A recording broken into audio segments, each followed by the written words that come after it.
मीडियावर दररोज अनेक व्हिडिओ व्हायरल होत असतात. काही व्हिडिओ हसवतात, काही विचार करायला भाग पाडतात, तर काहींचा नेमका अर्थच लागत नाही. सध्या असाच एक व्हिडिओ इंटरनेटवर खूप व्हायरल होत आहे, जो बघून सण तुम्हीही दंग व्हाल. बसमध्ये घडलेल्या या घटनेने नेटकऱ्यांमध्ये उत्सुकतेसोबत संभ्रमही निर्माण केला आहे. व्हायरल होत असलेल्या या व्हिडिओमध्ये बसमधील एक महिला अचानक विचित्र हालचाली करताना दिसते. सुरुवातीला बसमधील इतर प्रवासी तिच्याकडे आश्चर्याने पाहत असतात. काही क्षणातच तिच्या हालचाली आणखी वेगवान होतात आणि बसमधील वातावरण पूर्णपणे बदलून जाते. हा व्हिडिओ पाहिल्यानंतर अनेक जण वेगवेगळे तर्क लढवित आहेत. सोशल मीडियावर व्हायरल होत असलेल्या दाव्यानुसार बसमधील कंडक्टरने महिलेकडे तिकीटाबाबत विचारणा करताना तिला आधार कार्ड दाखवण्यास सांगितले. मात्र ओळखपत्र दाखवण्याऐवजी ती अचानक विचित्र पद्धतीने हातवारे करू लागली आणि नाचल्यासारख्या हालचाली करू लागली.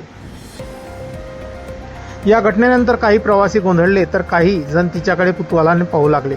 काहींनी हा प्रकार मोबाईलमध्ये चित्रित केला आणि काही वेळातच हा व्हिडिओ सोशल मीडियावर व्हायरल झाला.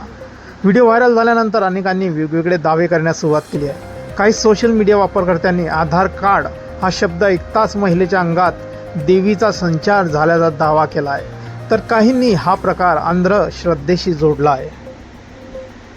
मात्र या दाव्यांना कोणताही अधिकृत आधार उपलब्ध नाही. व्हिडिओमध्ये दिसणाऱ्या महिलेचे हालचालीचे नेमके कारण काय होते याबाबत कोणतीही अधिकृत माहिती समोर आलेली नाही. हा व्हिडिओ समोर आल्यानंतर कमेंटचा अक्षरशः पाऊस पडला आहे. एका नेटकऱ्याने लिहिले आहे, ताई आधी तिकिटाचे पैसे द्या आणि मग देवीला शांत करा. तर दुसऱ्याने म्हटलं आहे, या महिलेची थट्टा करण्यापेक्षा तिला वैद्यकीय मदतीची गरज आहे का याचा विचार केला पाहिजे. तर काहींनी हा व्हिडिओ केवळ मनोरंजनासाठी तयार करण्यात आला असल्याचा दावाही व्यक्त केला आहे.